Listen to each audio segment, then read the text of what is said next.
अगर मैं आपसे पूछूं कि हमारी बॉडी का सबसे ज्यादा वाटर कहाँ होता है, ब्लड में, सेल्स से बाहर या सेल्स के अंदर? बहुत से स्टूडेंट्स इसका जवाब गलत देता है, लेकिन आज के लेक्चर के बाद आप बॉडी फ्लूइड कंपार्टमेंट्स और इलेक्ट्रोलाइट डिस्ट्रीब्यूशन को कभी भी नहीं भूलेंगे। अस्सलाम वालेकुम everyone, welcome back to our body electrolyte series.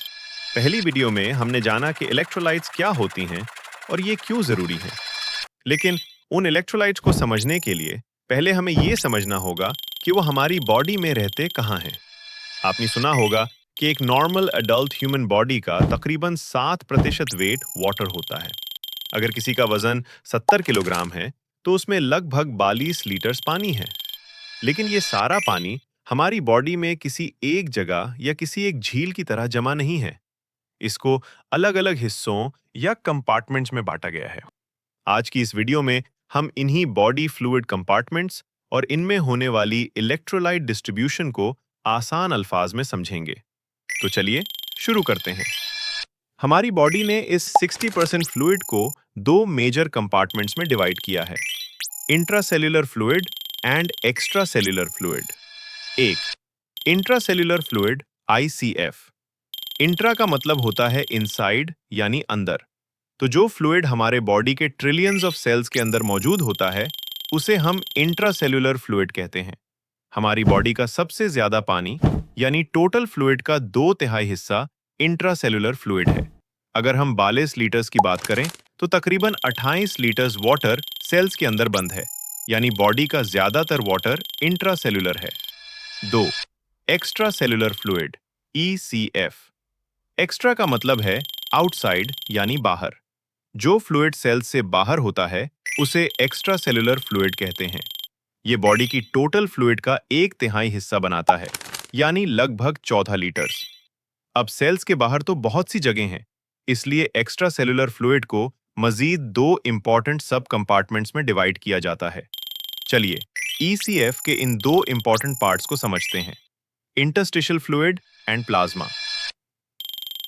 Interstitial fluid cells के दरमियान जो खाली जगह होती हैं, जिसे हम माइक्रोस्कोपिक स्पेसेस या टिश्यूज कहते हैं, वहां जो फ्लूइड भरा होता है उसे इंटरस्टिशियल फ्लूइड कहा जाता है। ये सेल्स को हर वक्त घेरे रखता है और उन्हें गीला रखता है।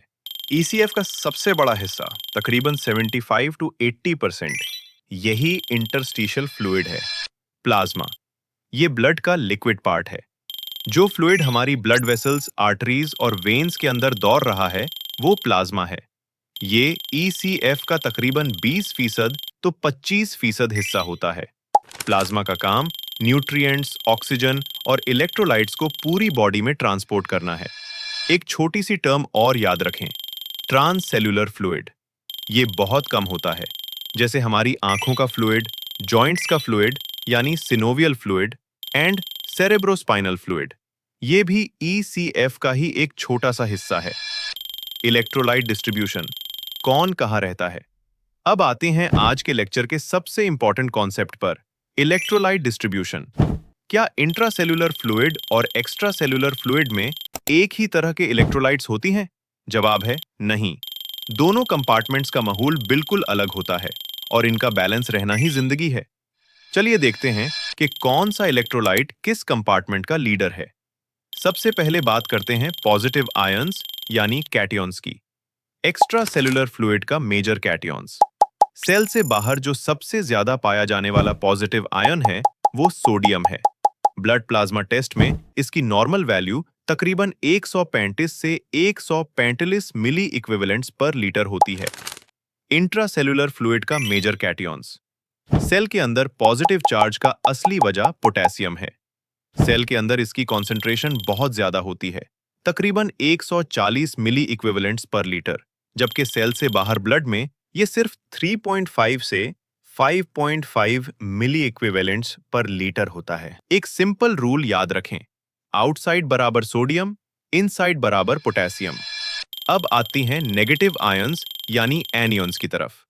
एक्स्ट्रा सेलुलर फ्लूइड का मेजर एनियंस, क्लोराइड और बाइकार्बोनेट, दो बड़े एक्स्ट्रा सेलुलर एनियंस हैं।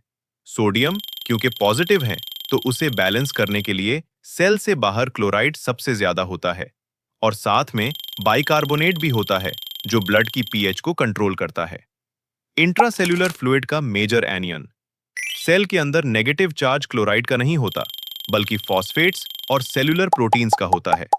ये प्रोटीन्स और फॉस्फेट्स सेल के अंदर ही बनती हैं और साइज में इतने बड़े होती हैं कि सेल मेम्ब्रेन को क्रॉस करके बाहर नहीं जा सकते, इसलिए ये अंदर ही रहती हैं। अब आप सोचेंगे कि ये सेपरेशन इतनी जरूरी क्यों है?